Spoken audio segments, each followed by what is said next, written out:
Alright, what's up gamers? It is the second big brain analysis we're going to bring for the top tier 2015 narrative video game, Life is Strange. And today we have a new topic, music.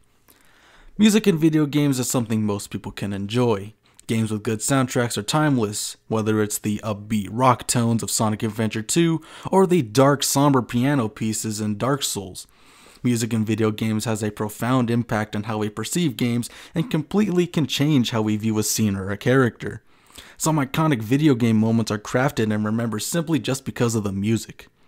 But what if the music in the game was more than just something that you remember or think sounds good and is actually an instance of indirect storytelling? This is the case with Life is Strange. The lyrics and meanings behind the licensed songs on that soundtrack relate to what's happening in the story. And today we are going to analyze each song on the soundtrack that has vocals and lyrics, what they mean, and how it relates to the story.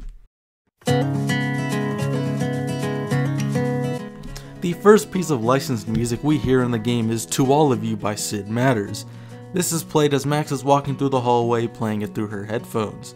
The song pretty much talks about Western culture and how it's stereotyped. Western culture, and specifically American culture, is very stereotyped and exaggerated, especially from an outside perspective. Hollywood in particular has a very specific stereotype about being very superficial and fake. People are fake, their personalities, looks, plastic surgery, everything is fake. This is a great contrast to the females specifically in Life is Strange. Even just looking at Max and Chloe, we have two very different people who are far from the stereotypical Hollywood actor or actress.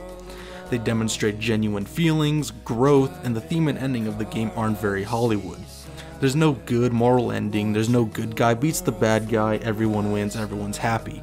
It's a real story about real life. The song also represents the American carefree girl, which Chloe and Max can't afford to be. While it seems great to live that kind of life, it just isn't realistic, and as the stakes in the game get higher, our protagonists have to grow and go along with these situations and be grown up about them.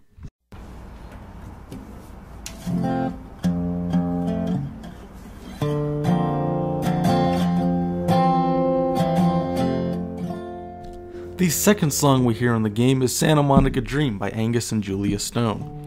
This song is played when Max puts the CD in Chloe's CD player in episode 1. The song describes saying goodbye to an old lover and the memories made with them, saying goodbye to their possible future. There's irony about moving on, yet still singing about the past. People would rather keep these memories alive, keeping themselves ignorant, as ignorance is bliss. This plays directly after speaking about Rachel's disappearance. It's obviously about Rachel and Chloe and the fact that they can't reunite and everything they once had is now just a memory. Rachel disappeared without a trace and all Chloe can do now is just say goodbye. Chloe doesn't ever fully let go of Rachel, matching with the irony of the song. She constantly brings up Rachel even when she's having a good time with Max. This also mentions ignorance is bliss. We find out later that Rachel was with Frank and Mr. Jefferson both. Perhaps Chloe just wants to be ignorant towards it all, than the fact that Rachel's being unloyal and wants to keep that perfect memory of Rachel's untarnished. The next song we hear is Piano Fire by Sparkle Horse. This plays in chapter 1 when Chloe turns on the hi-fi thing. It is a surrealist song with pacifist overtones. It features descriptions and inabilities of very twisted characters.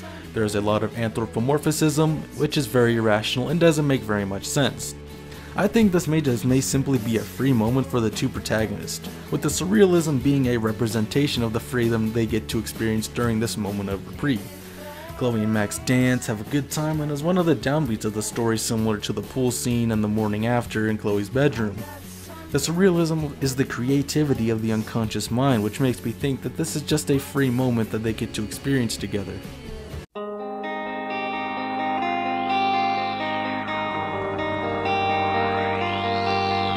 The next song we hear is at the end of episode 1 when the surprise snowfall happens and it's Obstacles by Sid Matters. This song also plays in one of the endings, but we will touch on that later.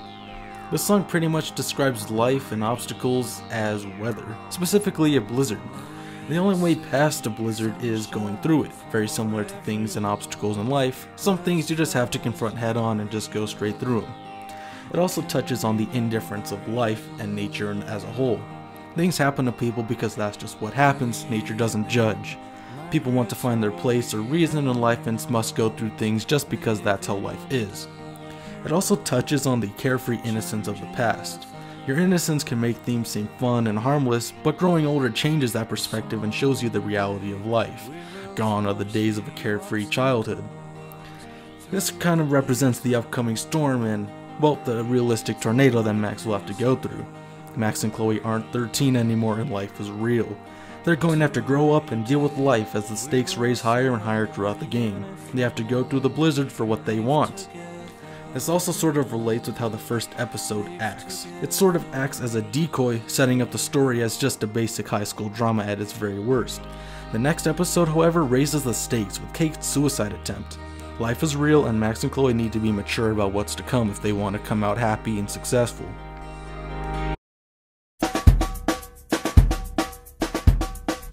At the start of episode 2 we have Something Good by Alt J. The song documents the death of a matador, an analogy for the slow mending of a broken heart through distractions. People look for things to distract them from the bad parts of life that they don't want to deal with. The song may actually be about Chloe, given her clothing choice has a skull of a bull-type animal on them. This may explain some of Chloe's behavior as things just to get away from thinking about Rachel. She just wants to distract herself with other things in life no matter how harmful, rather than thinking about Rachel. Max being in Arcadia Bay is another distraction from Rachel and may be the biggest way for Chloe to stop being borderline obsessed with her. Her loyalty makes it more reasonable, but as we see with her dad, Chloe has a very hard time accepting things like this in her life.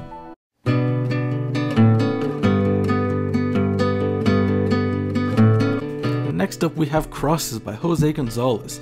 This plays in episode 2 in Max's headphones on the bus. The song is about depression, and can be seen as someone telling a friend with depression that they will be there for them, casting light on the dark and that they will be alright. They also show awareness that depression is a stagnant issue that may never truly go away even with the few moments of reprieve. There are crosses in the chorus that represent problems and also carry religious undertones.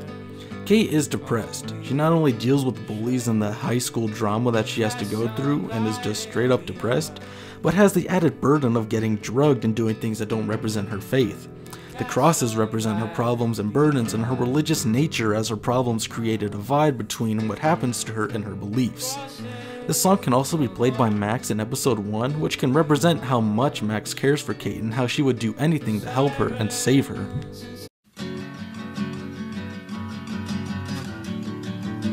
At the ending of episode 2 we have Local Natives by Mount Washington. The song is about being haunted by your conscience. There is plenty of imagery about insomnia and burying something that is undying.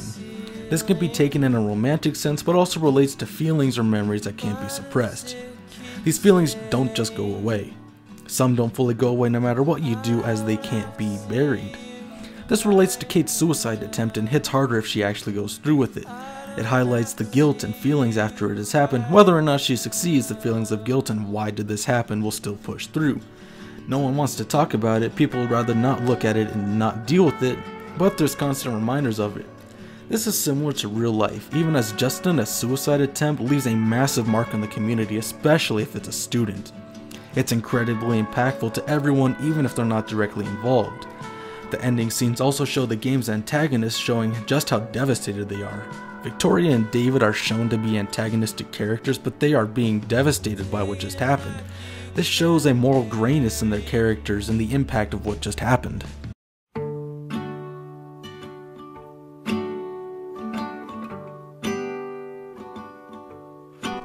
Next up we have Lula by Bright Eyes. This plays in episode 3 when Max and Chloe are in bed. The song details a life riddled with substance abuse and loneliness. This person does show wisdom and composure through his loneliness, however, and attempts to put up a front of happiness that ends up slipping eventually. His depression allows for stronger empathy for people, but at the end of the day does very much impact his mental health. There's a big topic about humanity comparing your carefree night of drugs and alcohol feeling like you're on top of the world to the reality and regrets of the day after. This relates mostly to the theme around Max's humanity as a basic 18-year-old teenager. She's not in any way, shape, or form qualified in wisdom, expertise, or experience to make any of the decisions she makes, but as it will seem, she is the only one who can make these decisions. This relates to the endings as well. It's a massive decision that affects many people, and she isn't qualified to make it, but no one else can make that decision. The average teenager isn't very heroic as well. Dependability shouldn't be expected out of Max, nor will the morality of her choices be something everyone agrees with. Max is only an 18-year-old teenager, and Max is not perfect. In my mind, in the future 5 years from now, I'm 120. Next up we have In My Mind by Amanda Palmer. This plays after Max gets back from the alternate reality and sees Chloe in episode 4.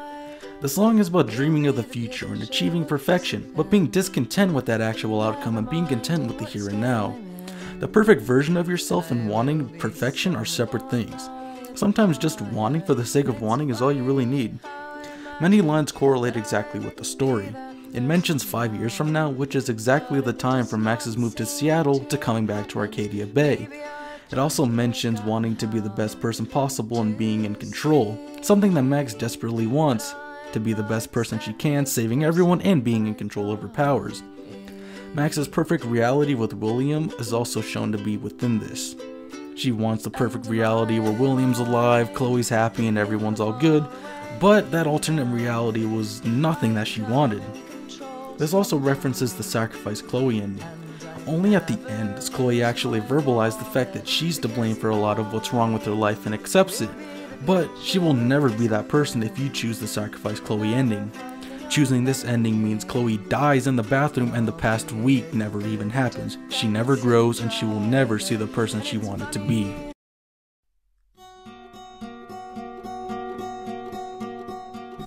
Next up we have Mountains by Message to Bears. This plays after Max and Chloe discover what happened to Rachel as they rush to the junkyard in episode 4. The lyrics are quite literal but can be interpreted as a dialogue between two mountains representing two lovers. They could easily run away before the day and no one would know, but us as the listener know that mountains can't move. This expresses a grave futility. This also relates to Chloe and Rachel planning to run away from Arcadia Bay. Playing Before the Storm also makes these lyrics make more sense as they plan to leave in the night after the play. The grave futility comes in knowing that they will never be able to achieve this promise that they made to each other.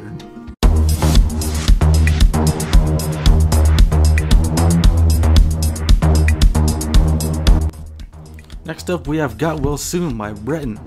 This plays at the end of the World Vortex Party in episode 4. The song is about drugs and crime and the loneliness of it all. And taking place in these actions like that are something that you usually have to deal with alone even if people seem like they can be there.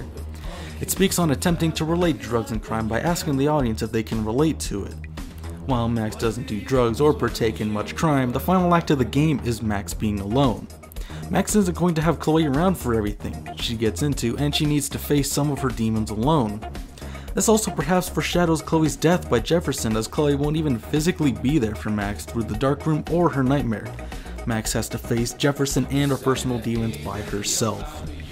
Alone with a heart. The next song plays in the dark room on Jefferson's music thing in episode 5, Alone with the Heart by Jackie Dankworth. The song is about loneliness and losing someone you thought would never leave in any way or another.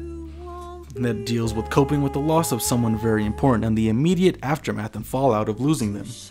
This plays directly after Max loses Chloe. There isn't an instant rewind button like before, so Max has to cope with this really quick and save Chloe again. She spent the whole game living the best/worst week with Chloe, expecting her to be in her life forever, and that all gets cut short.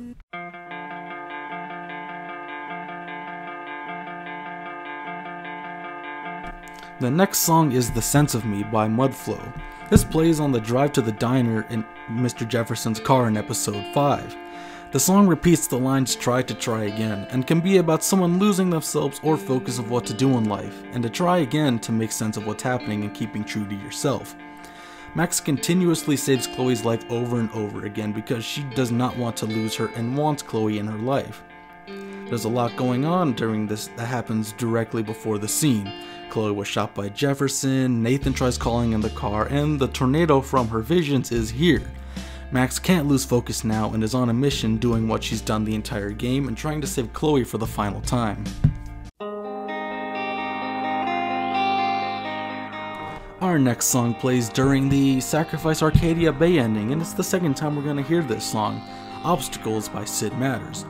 This time it carries a slightly different meaning than the first time, and sort of creates a frame for when Max and Chloe first reunite to their last reunion, symbolizing a new beginning and future for the two girls.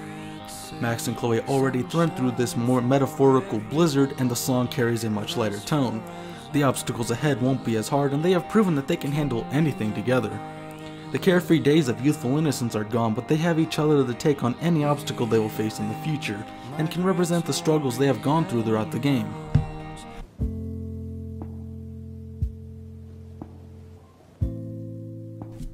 The opposite ending of Sacrificing Chloe brings us the song Spanish Sahara by Foles.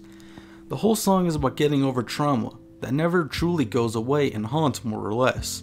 The Spanish Sahara is a fictional, desolate place. People would like to forget the horrors of it all, but the fury and ghosts in the back of their head keep it in mind.